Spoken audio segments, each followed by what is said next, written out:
If you have this mentality, this is how you're going to stay stuck. I've come to the studio today to practice.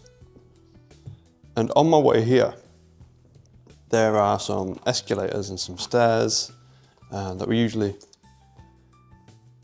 in the train station that I pass through to get to my studio. And as I get to the escalator area, the escalators are actually closed. This one guy got to the escalators, realized that the escalators was closed, and he just fucking tutted and huffed and puffed and was like, oh, fuck's sake, as if the escalator was a huge inconvenience in this guy's life. It's like, one, the escalator is a privilege in the first place. Two, it's just a fucking set of stairs, man. It's not that hard. It's not the end of the world. But the issue is, and the reason why people will stay stuck is because anything that seems a little bit difficult than what they want, or anything that they have to put a little bit more effort into than usual, they don't want to do it. So they'll huff and they'll puff, then years go by and they wonder why they're still stuck where they are. And it's because nobody wants to do a little bit of work. People are frightened, can't be arsed. It's too much effort. It's so comfortable where you are. A little bit of extra effort is just too much. And people don't want to do it. And then they get to a point in their life and their career where they wonder where everything changed. And then they start complaining about how things aren't the way they used to be, and the youth doing silly things, and oh man, it's just like, no, it's just you. It's actually you can't be bothered to do the additional work that's required. And in our industry, for example, one key distinction of that is social media. People just cannot be asked doing social media, but expect to have the best staff and expect to get clients all the time. It's like, nah, that is not how it works. You've got to put in a little bit of effort, sometimes a little bit more than the people around you. If the other shop is putting out more content than you, higher quality content than you, they're going to attract a higher quality clientele, and they're going to attract a higher quality barber and stylist.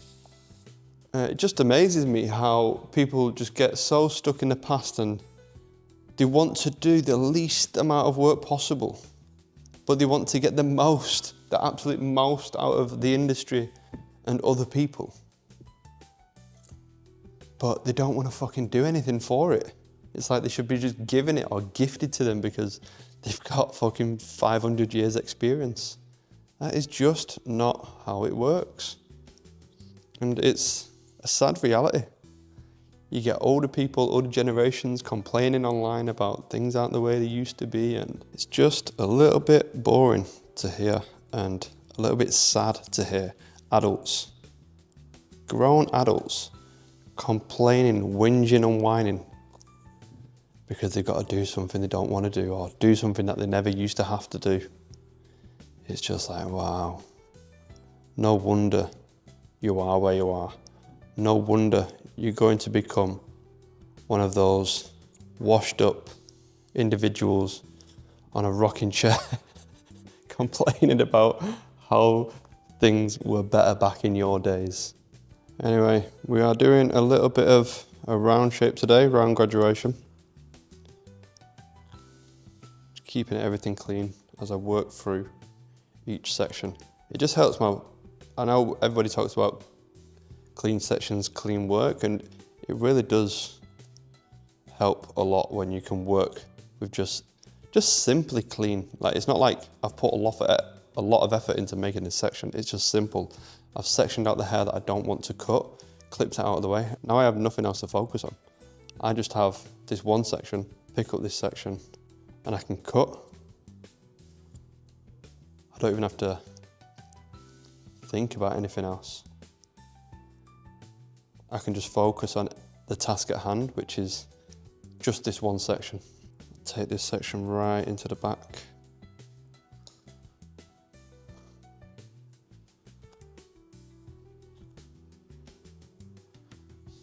Keeping things simple.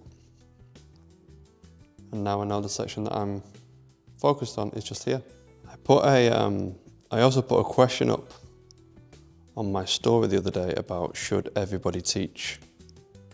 And the response, which I knew was going to be the response to be honest, was no, not everybody should teach. And I think it's the opposite actually. I think everybody should. I think everybody should try. I think everybody should give it a go at some point in their career, because at the end of the day, those who said no, not everybody should teach, well, why should you teach? Why do you get the right to teach?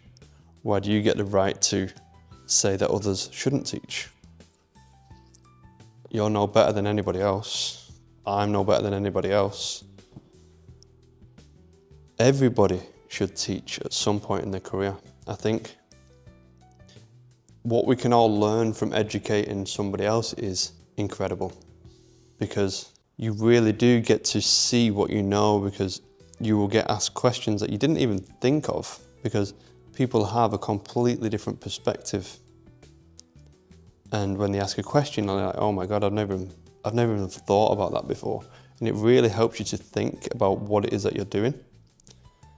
And it really strengthens your own knowledge, which makes you better at what you do.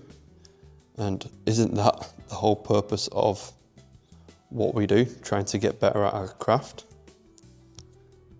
So if something can, one, improve our craft, and two, help someone save time and energy because you have an answer that somebody could benefit from, why shouldn't you share that with somebody? The other reason why everybody should teach is because not everybody wants to be an educator, which sounds counterintuitive. But what I mean is, some people just want to train their staff. They might not want to just sell courses. They might just want to start growing a team and teach their team how to cut hair. So they need to learn how to teach. Because as you know, cutting hair and teaching hair are completely two different skills. Education is not just for people who want to sell courses. Becoming an educator is just sharing information with somebody else. Doesn't mean that you have to announce yourself as this online hair educator guru. I sell courses, come and book in with me and do a look and learn. Sometimes it's just, I just want to teach my team how to cut hair better. The other thing as well is that nobody owns this industry. This industry, at least in the UK, is completely free for anybody to get into. Anybody can buy a pair of clippers and buy a pair of scissors and announce himself as a barber or hairdresser. Anybody can open a shop. Like in the UK, all we have to do is buy the tools, get the insurance, and we are legally a barbershop owner, salon owner. So if people can legally open their own shops, why is it so bad for someone to become an educator? Because just like the clients are going to choose who they go to for their haircuts. People who want to learn how to cut hair are going to choose who they want to learn from. You don't own everybody. You can't even facilitate everybody even if you wanted to. So to think and say that not everybody should teach is a little bit one-dimensional, and I think it comes from scarcity mindset, to be honest. Thinking that if people start teaching, then they're going to take their business and their students, and it's just not the case. It's really not the case. I've noticed that with the people I teach how to become educators, their proof of growth and what they can do after coming to my courses shows other people what I can do for them. Does that mean some students go to them now that might have come to me? Maybe. But the fact that I get my students the results I can get, like how good they are at cutting hair afterwards, or what academy and education business they have after coming here, and that proof that I can get people a specific result. And if I can get them a specific result, it means I can get somebody else a specific result. You don't just go out of business because you've taught somebody else how to do what you do. It's just ridiculous. It's absolutely ludicrous to even think that way. But some people are genuinely scared of competition. Some people literally fear another shop opening on the same street as them, which is crazy to me. It's like you can't even handle everybody anyway. If everybody in the city came to you for a haircut, you couldn't handle it. You couldn't take them on. So what's there to be scared of? If you're providing a good client experience and service anyway, you wouldn't fear losing people. If your problem becomes they're going to start taking business, that's just you being scared of your own service and experience and being challenged by a newcomer. You're scared that there's too much competition, and then when you think like that, you become competable. The minute you think there is competition, people can compete with you. Does that make sense? Nobody can compete with what I do. Yes, there are other educators out there. Yes, there is other people teaching how to cut hair, but they will never be able to compete with what I do. There is only one Nave Shapes. There will only ever be one of me, and people will never be able to deliver the experience that I deliver. There is only one of you. No one has the stories that you have other than you. Nobody has the experience that you have other than you.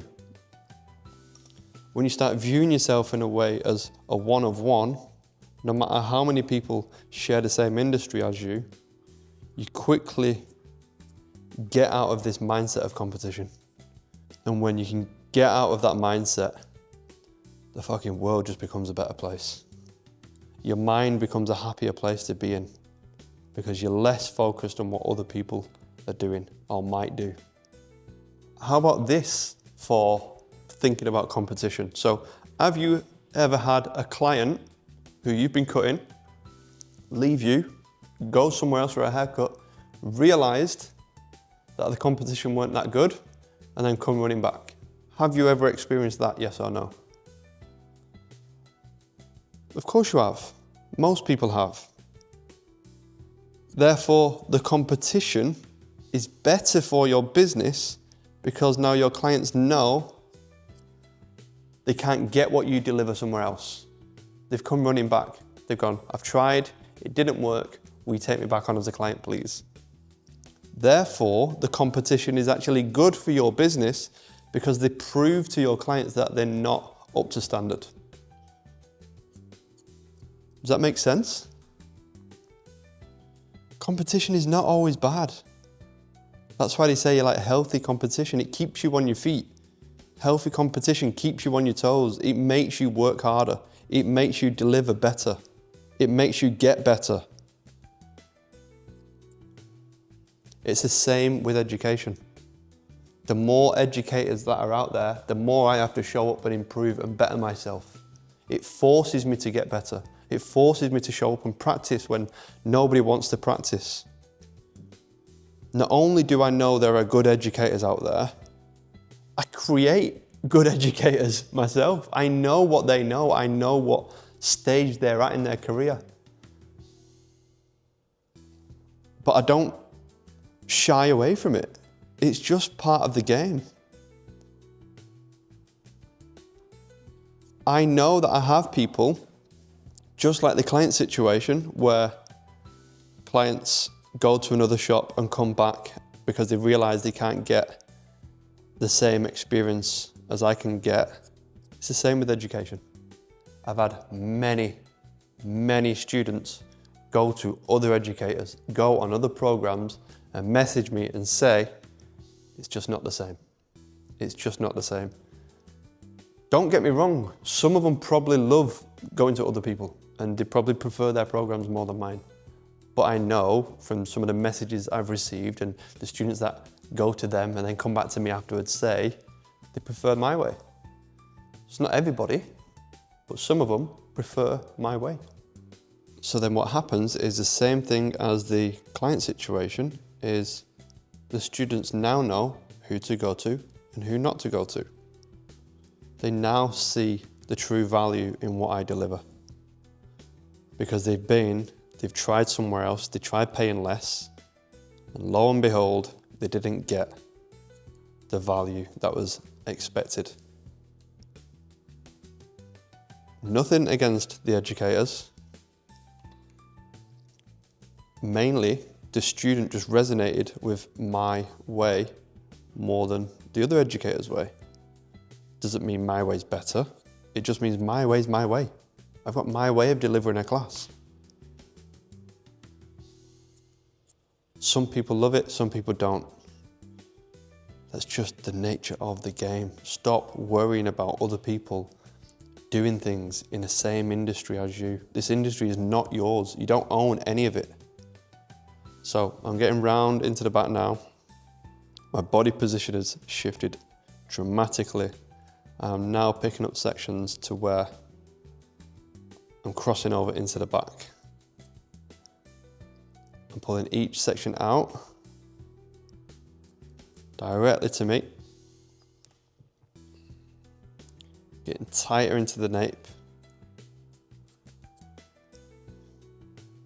I've got all this weight into the side and we're just coming into the final few sections now.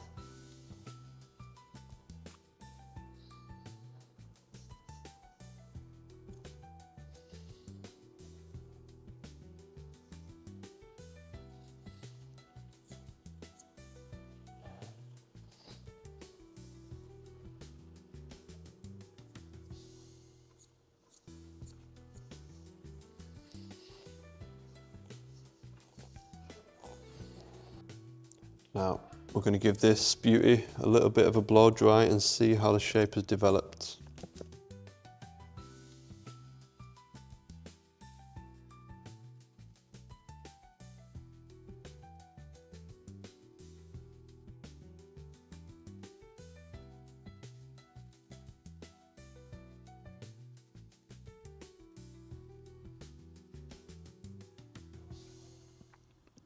So what we have here now is a nice round graduation. We've got the weight line following the head shape. We've got the graduated shape building up weight vertically. And then I need to connect the top into the back and sides and refine the shape around the exterior hairline. But yeah, if you like this style of video, this setup where I'm going through the haircut and sharing some ideas on the industry, then please do hit subscribe and join in for part 2 and tune in for part 2 where I connect the top into the sides, refine the shape and style it all together.